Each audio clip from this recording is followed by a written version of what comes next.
Hello and welcome to the CRM Zen Show, where we talk about all things Zoho. This is episode 143. We Feel a Bundle Coming. Recorded on Friday, April 23rd, 2021 from Zenatta Consulting. I'm Brett Martin. I'm Tyler Colt, and let's get right on into the show. All right, so for announcements and events, we have a couple upcoming webinars in May. We're going to do one on Zoho Enterprise Solutions and why Zoho, featuring LSP. And he actually goes by LSP. This is a Zoho VP who is an expert in these things, and he's a really good speaker. I've seen him on a couple of other interviews, and he is going to be sitting in, and we're going to talk about why Zoho is ready for enterprise. And then on the 18th, we will continue our webinar series. We're going to be doing Zoho Recruit, Overview, and Best Practices. We also did last week, if you didn't see it, our Zoho People webinar, which I thought went surprisingly well, considering we had to lean so heavily on our internal Zoho People resources to pull that off, but it went good. And as always, if you want to head over to CRM Zen and click on the events tab, we try to get every single Zoho event we can possibly find. Right now, you've got Zoho Backstage for administrators going on. It's 8 a.m. to 1 p.m. So if you're listening to this show live, you can drop off here in about an hour and go get the last couple hours of that. And then there's portals to improve engagement with your partners and customers. That's going to be on April 27th, and maximize productivity with the new Zoho Vault browser extension. That's on April 29th, and then back to us next week on April 30th. And with that, let's get right on into the news. Start off really not with news, but I just want to let everybody know that the Zoho People April newsletter has dropped. And if you have not checked that out, I would say go look at it. This is one of the few we kind of point out, but they do an exceptionally good job on this. They cover all the news that happened in the last quarter. And there's just some great resources in this, Tyler. Yeah, absolutely. I mean, again, we say it every time that we look at one of these. I'd love to see more tools in Zoho's, or more applications, I should say, in their suite, do things like this. Just digital, you get the full history of everything that's going on, links out to all the big stories that they rolled up for you for the month. So yeah, check it out if you're a Zoho People user, or if you're kind of thinking about the product, it's a good place to start and see some of the history of how it's grown over time. All right, and with that, let's go into the first real story, which is Zoho Desk introduces Blueprint 2.0. What do you think of this? Yeah, so a lot of nice updates here. Blueprints across the board, they've always doing a ton of work on them over in the CRM, as you'd expect. But within Desk, you want to use that same type of process control anywhere that you can. An interesting thing that they're doing here with the 2.0 blueprints in Desk, and this is something that I hope they copy paste over to the CRM, is that you have the option of going through strict mode or not using strict mode. So the interesting thing about strict mode is that if you have that turned on, the only actions that someone can take on a ticket would be based on the blueprint. So I would not be able to edit any field, do anything to it other than through that blueprint process. Or you could have it be flexible where the blueprint controls certain transitions, but the rest of the field or the rest of the opportunity or ticket is kind of opened up for you. And CRM is 100% strict mode, right? Well, it is for the fields in the blueprint, but not for the rest. So strict mode would basically be you'd have to build out a much bigger blueprint, because it has to literally capture every single thing that could possibly happen on a ticket, because it's the only thing that you can do with it. But for something like customer service, if you're processing like an RMA or something like that, there really isn't much wiggle room. We need serial number at this step in the process. We don't want to gather it outside of this. It's just getting that ability to actually say this entire record from end to end must go specifically through this process. Here's another one. Please copy paste this to the CRM. With the blueprints, generally in order to get a blueprint transition to include a certain field, it must be required. And that's how it works in the CRM, and that's how it used to work within Desk. But now you could actually say, when I click that blueprint button, show me the resolution field, but don't make it required, right? You could say, show me the serial number field, but don't make it required. So maybe if I can capture it at this point, because maybe we can about half the time, then I want to surface it, but I don't want to stop you from going forward if you're not able to capture it quite yet. I would love to see that in the CRM. It's one of the only drawbacks to using it is, you want to surface these fields, but there's a lot of variability on how a deal works or how a ticket works. And sometimes you just might not have that information yet. So being able to actually choose if it should or should not be required is an excellent update. Really good thinking on Zoho's side. Some other little updates here around this. They're able to configure transitions a little bit easier in like the order that they should appear. Again, this is the theme. The theme of this section is please copy paste this to CRM. What this means is, previously when you're building a blueprint, the order of the transition buttons on the page is actually dictated by which ones you added first. You can't actually change them. And so if you need to reorder them, you actually have to remove transitions and add them back, which, if you're using functions, using things, it doesn't take too long to just recreate a quick little transition action. But surely it's nice to just drag it to the order that you want it to appear on the page. Oftentimes blueprints are living processes. You're going to update them over time, and just being able to specify, where something should show up to make it as logical as possible is really nice to have. Then lastly here, kind of a couple other updates. They've increased the number of transitions and states that you can have in a blueprint. So from kind of a more limited amount up to 20 transitions on the professional plan and 100 for the enterprise. I can't imagine you would need many more than 100 for your standard ticket. So I think that's going to, that limit should be plenty for most people. Kind of the last little thing here is previously when you would create a blueprint inside of Desk, if you wanted to rename a state or effectively like a status type after it was associated, you couldn't. Now this was in place because, things in blueprints, they're moving stages from one stage to another, so if I want to move from open to closed, but I want to rename closed to completed, I previously couldn't do that if it was involved in a blueprint. Now they've kind of opened that up so that it'll dynamically change for you. Nice little update there. I don't know if that's the case in the CRM. I'd have to double check. I thought they updated themselves in the CRM. So maybe this is a unique update for specifically for Desk. If any listeners know, just drop in a chat and we can circle back on this. Overall though, great set of changes. Again, a lot of these I would love to see in the CRM. I would anticipate that we probably will, knowing how much they're always working on blueprints. They're so powerful for process control. But some of these options to kind of flesh out exactly what you can do with them are surely nice to have. Yeah, this was kind of a game changer when they released it a couple of years ago, and it's been good. By the way, kind of circling back a little bit, Canvas Builder in CRM, went back and took a look at it this week. It's much improved, a lot improved. Still, the edit thing isn't there, but they're giving you a whole bunch of templates to choose from now. Not quite dynamically scaling, but they tend to work on most screen resolutions at least. So some good stuff there. Stuff worth taking a look at. All right, moving on with the news. This is really, really nice. SalesIQ is scheduled to launch here on the 28th. SalesIQ 2.0. SalesIQ 2.0. And man, oh man, they are doing a whole bunch of great things here. It's going to be awesome. You've got brands and global settings and visitor chat routing, and they're increasing their integrations with other Zoho applications. You can set up business hours for each brand. There's some really, really cool stuff too in this final release. This is going to be beta. I don't think this is going to be what comes out on the 28th, but there's going to have a codeless bot.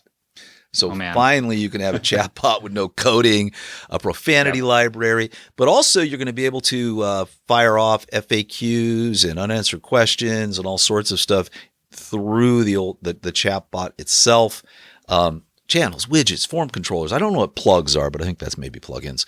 But some really just great new features coming to SalesIQ. This application sort of starting to remind me of Click in a lot of ways. The team over there has just gone crazy and just taken this to the next level.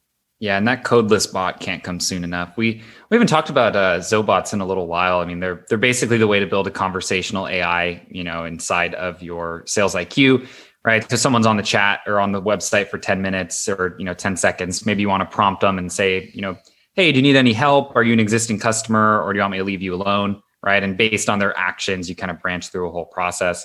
Well, previously you had to write all of those out in Deluge. And there were 4 different layers that you had to code into to get them to work. There was like a conversation layer, a trigger layer, a context layer, and changes to one required changes to all the others.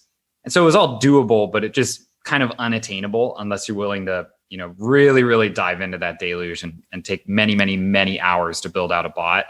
But basically what they're doing here, and we've seen some beta images of it a little while back, is like a flow chart, right? So you basically build out your chatbot with a flow chart. So you're not needing to write any code. Based on the flow chart you build, they're going to write the code behind the scenes, similar to something like Flow, right? Where you're kind of building that process and it's doing it for you. I can't wait for that to release. I think that's going to make that tool so much more accessible for people. It is. Because previously it was just so difficult. So difficult to Well, get and one of those bots. I always felt bad because, people would reach out to us all the time and ask us to build a Zoho bot. And I'd say, well, it's probably going to take 10 to 20 hours, right? Is it worth it? Do you want to spend that kind of money to build a bot? And we saw this coming. There's a whole nother bot builder in another application that was released recently. Mm-hmm. I think it's over in Zoho Desk. It's like a support bot in Zoho Desk, was it? No, because Desk uses SalesIQ. So I can't remember. It was somewhere else. Anyway, there was another bot builder. And so hopefully they're building from that. I will also say this is going to be a whole new application with a whole new pricing structure. But if you're in Zoho 1, 2.0 is included in Zoho 1.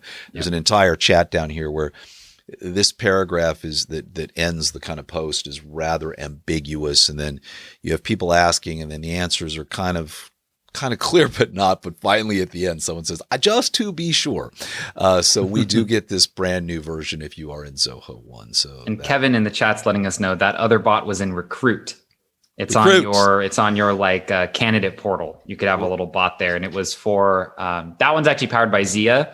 That triggered my memory here. That one's powered by Zia, and it's if you were to put in some of your skills, it'll do some matching and say, hey, here's some jobs that you might want to apply for. But that one was actually built in a no-code environment as well. So thanks, Kevin. Thank you, man. Looking forward to that. All right. And moving on with Zoho news. Zoho Meeting has some really nice updates. Updated the UI. It's nice. They've got, you still have, this is getting better. You can now have recurring webinars. You can do other things. They did make a change to the webinar now where they're actually going to record the webcam's video feed along with the audio and the shared screen during the webinar. That's so excellent. That they can relive an immersive experience. But I think that's going to be it. So I think you're basically going to have like a picture stuck up in the corner. If it's a separate feed, that's great. I want to dig into it. We're still, I think, this is still, 480p or the recording quality. We ran some tests on it. But we're getting much, much, much better. Just a lot of nice little changes here, kind of bringing it up to where it needs to be. Yeah. And I know behind the scenes are other little, challenge here with some of their queue management. I know they're working on that behind the scenes as well. We'd be really excited to move back to that platform. We use, Zoom Webinar for any of our things. Like we record the show in Zoom Webinar. We do any of our monthly webinars that way as well. And it's nothing that special. You know what I mean? Like Zoom Webinar, it's good. It's solid, right? And that's why we use it. The recording quality is good. But tools like Showtime, and if they can get some of those functionalities from Showtime over here into Zoho Meetings webinar platform, we'll make that switch in a heartbeat, right? As long as we can get those good recordings, I think they're headed in the right direction with this. Yeah, they really are. And I believe whenever you see anything that happens here in Zoho Meeting, you're seeing the same thing over in the Desk presentation, or not Desk, but Backstage, and you're seeing it over in Showtime and all of the others. So they seem to be all using the same engine, which is good. So anyway, good stuff there. And then Zoho Backstage, speaking of Backstage, had some mobile app improvements. Small article here, but they basically have launched an app called Zoho Backstage for organizers, and it's completely revamped and just has a lot of nice features to it. I've not really had a chance to take a look at it. It's a very small article.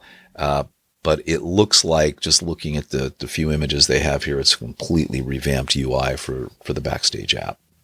And that's nice. It's because you're always going to deploy the Backstage customer-facing app, right? Similar to an Eventbrite, it's going to store your tickets and everything. And so this is kind of the other side of that coin. So if you're an organizer, this is what you would use to make any edits to your event and manage it on the go. Yeah. Good stuff. And that brings us to our implementation of the week. What do you got, buddy? Yes, this is a pretty slick one that we did here between CRM and Recruit.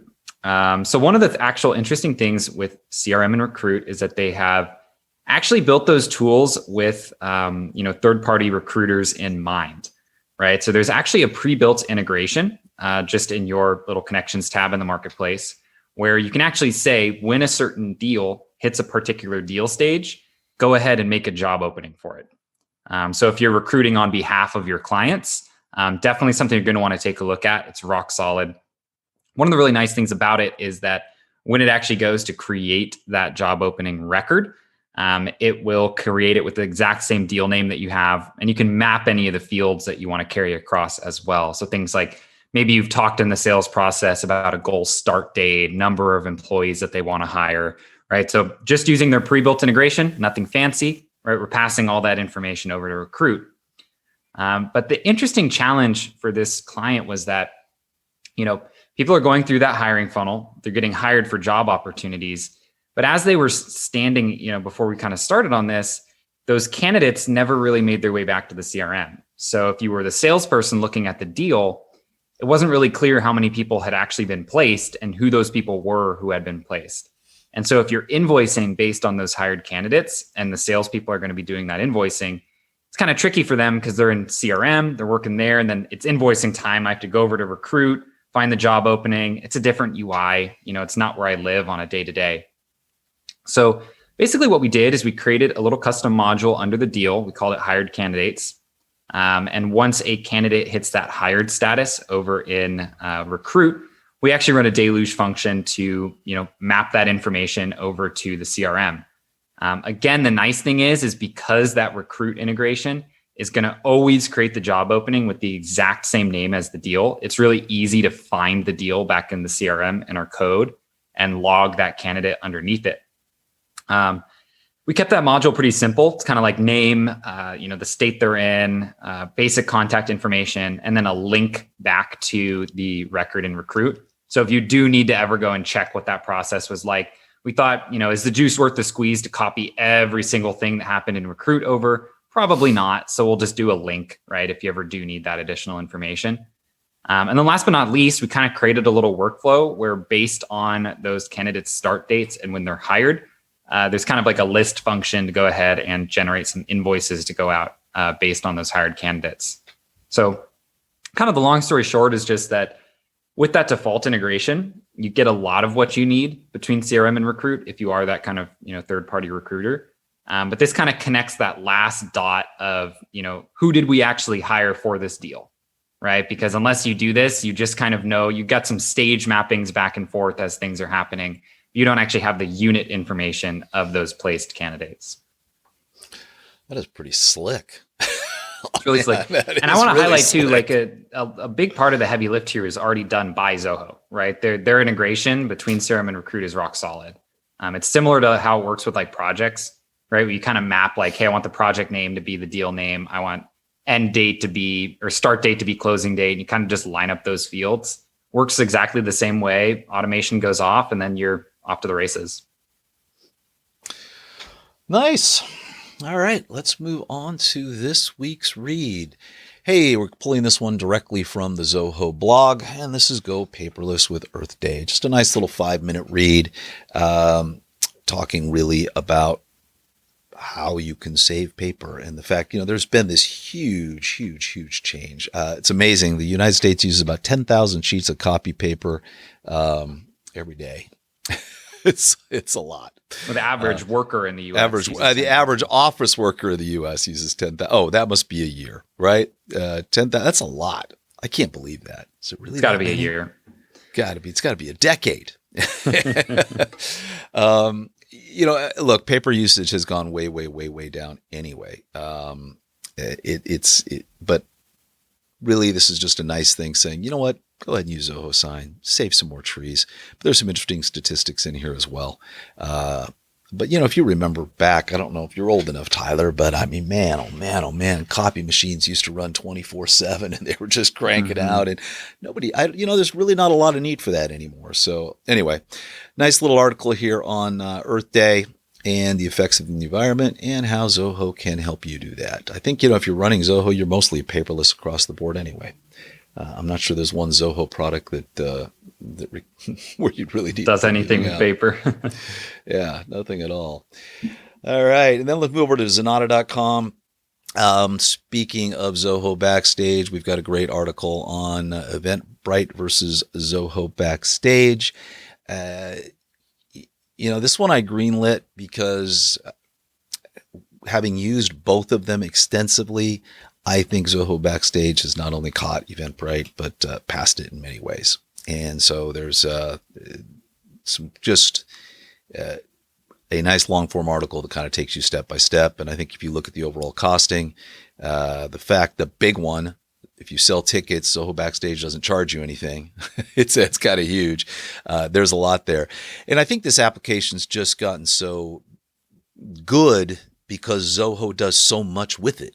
Mm-hmm. It's just, they're just constantly upgrading this application. So take a read at that. And also we did something we've never done before, but on last week's CRM Zen Show, it was great. We had Raju Vegesna on, and he gave us at the end of the show, about the last half hour, it was just an interview. And we've basically taken the highlights of that interview and put them in a blog here. So go take a look at that if you didn't have a chance to listen to the show, or if you so kind of give you a quick overview of what that was about.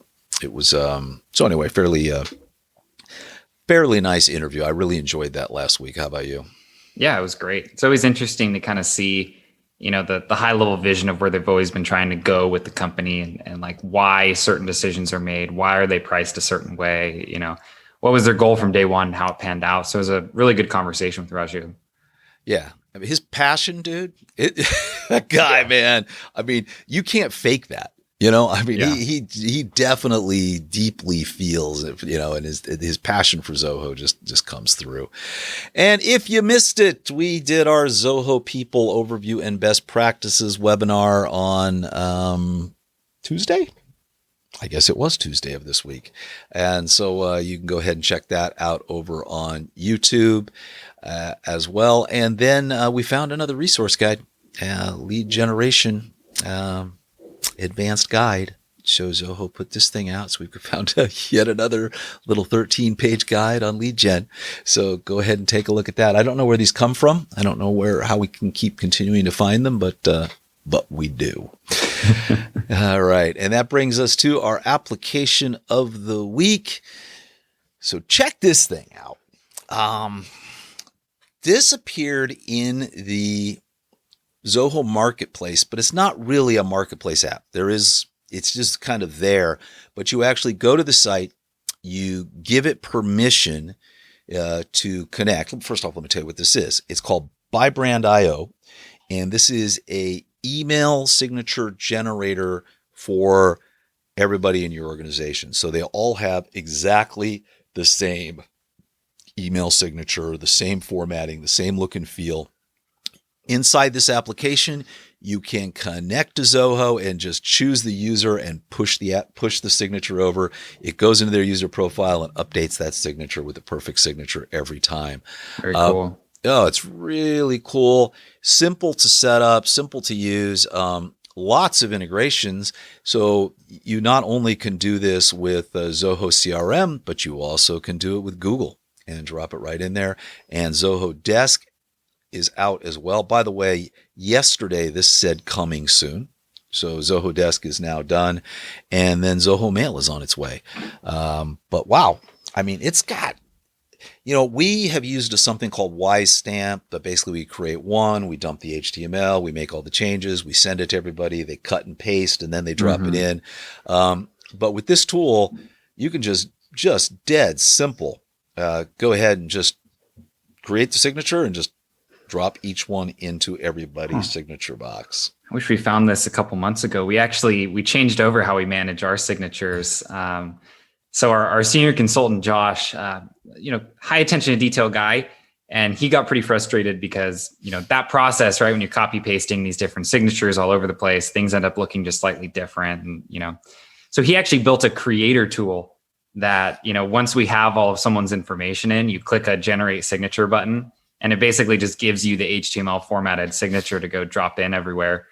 The only thing it doesn't do that this looks like it's actually doing is pushing into those applications for you, which is pretty slick. Well, now that I see that, they've built, there's a little API they've got here that's dropping it directly into that signature box for the user. I think that's just the next thing.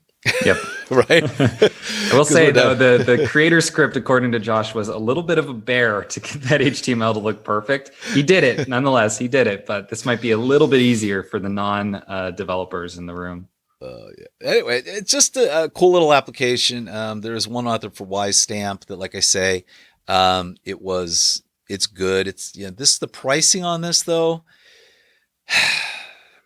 I don't know. It's $8 per month for a professional, $16 per month if you're going to, for the business, which gets you, up to 50 employees into the departments.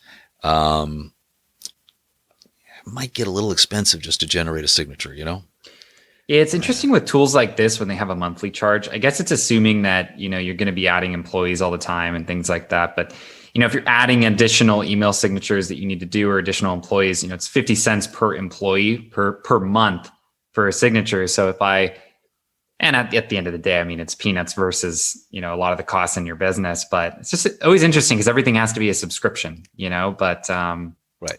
As you're kind of paying monthly to store someone's signature, even though you really only work with it once unless you go through and update them later.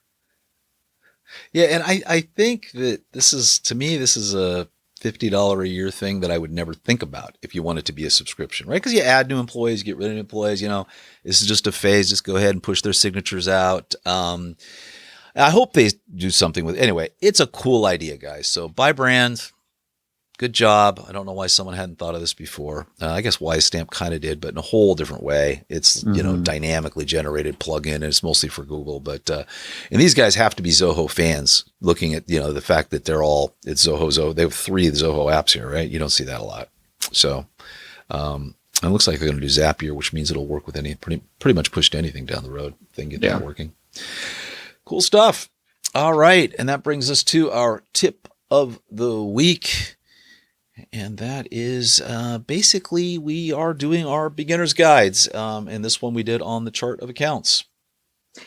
Yeah, so it's just a quick little 5-minute video here on how to set up that chart of accounts over in Books. Nothing too crazy, but we kind of walk through some of the common things that you're going to do, creating a parent and child account, making sure that everything's categorized properly, adding those GL codes. So kind of a quick little video if you're getting started with Zoho Books. Or maybe if you've been using it for a little while and think, hey, my chart of accounts might need a little update here going into, a new year. It's a good place to start to get some of the basics down. All right. And that takes us to our Q&A, and we do have some good questions here today. So Jessica asked, have you guys found any good tools for route mapping your leads and accounts, like for road trips? Yes, we have. What's our current favorite? There's a couple. Yeah, there's a couple. So the one that we generally use most often, well, I guess it depends on how you want to use it. So we do use a tool called Mapsly. Mapsly plugs directly into the CRM.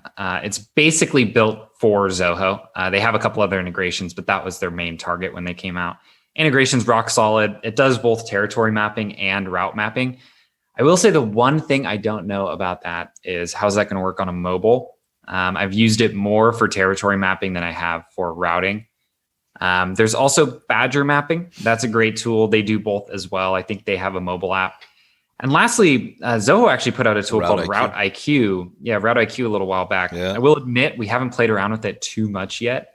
But I would think that's probably a good place to start, right? If you're kind of looking for some of these tools, I'd imagine the integrations to the rest of the Zoho apps should be rock solid there. Oh no, my Flexi plan has expired on Route IQ. So I can't show it. But yeah, we looked at it a little bit. It was pretty good. You could do lasso and lay them in. And of course, it has direct integration. So I think our current favorite that we were using was Mapsly, though. Yeah. Kind of across the board. There are several that have tried. I think, though, Route IQ is going to gain traction. Zoho has their entire new kind of field service module, which was released and then pulled back completely and is going to be released again. Route IQ is going to be part of this field service module. I mean, I feel a bundle coming. Tyler, I feel a bundle because Zoho loves their bundle. So I think, you could get the whole Zoho Field Service Module, Route IQ, kind of handle all that stuff. But I'd start with Route IQ. The pricing's good, and the integration's going to be good for now. And there's a good mobile app for that as well. So there we go. Yeah, and then our next question here from Andre: in Zoho Meeting, are you able to take control of a remote screen being shared, kind of like you can in Zoom? You actually can. So you can, as the presenter, you can either give control to a particular user, or they can actually request control. Specifically, Andre, I actually dropped it into the webinar chat here, a direct link over to the specific guide on that. I don't know, this may have came out kind of recently. I thought that they didn't allow this. Maybe this update snuck by us. But yeah, so you are actually able to either request it if you're a viewer, or just give it to someone to allow them to control your screen. All right, then Mark asks, will Zoho Booking have features that Calendly does not? Not yet. Not yet. Though, I will say the one thing with bookings, we've implemented it a couple times. For some use cases, it's good. I mean, if you want to do round robin assignment, it's good. If you want to do a team booking, it is not good. You would not be able to set up a link to book Brett and myself. You could set up a link to book either Brett or I.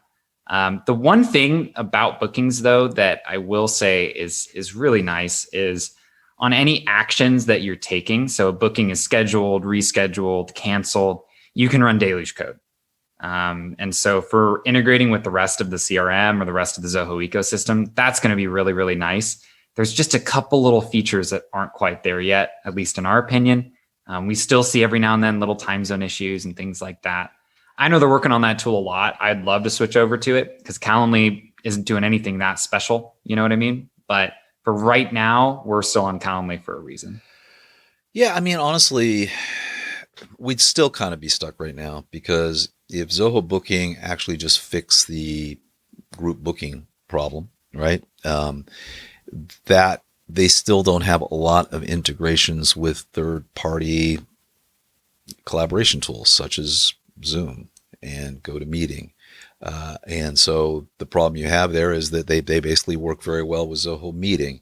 Now, Zoho Meeting is getting much, much, much better. I've been on many Zoho meetings lately, and they're fine. I mean, the pictures are a little grainy sometimes, and but I haven't had a lot of audio dropouts or hiccups in the last while. So, if bookings was fixed, we could switch to that because on day to day, you're not really recordings. You also do have the problem in meeting right now. You still can't record the video, and you can't record the screen share. So those kind of things got to get fixed. I know you were asking about booking, but they kind of go hand in hand. Because, you're setting up the meeting, you need the meeting links to go out, you need all that kind of stuff to go out. It's so close. I think we would save almost $4,000 to $5,000 a year if those two things would work as an organization. Because Zoom's expensive, Zoom webinar is expensive, and all those tools are. But as all things with Zoho, give it some time, and it's going to get there. And if there's anything that would give me hope on that, I think I've mentioned this on the show before. But Sridhar, in an article like in the Indian Times, the Times of India, basically said, look, we're going to go after Zoom. We think that we can build a product that is as good or better than theirs, and that better pricing and the whole deal. So I have a feeling that if he said that, it's got to be high on the radar, and then you'll see booking go right behind that as well. So. And that's going to wrap it. Hey, thanks everybody so much for joining us today. If you have any questions or comments, you can head over to zenatta.com or crmzen.com, or you can email us by putting an info@ in front of either one of those. And on the website is where you'll find complete episodes as well as show notes with links to the stories we discussed today. As always, you can follow us on your favorite social media platform and subscribe to us on your favorite podcast app as well as on YouTube. We'll see you next Monday.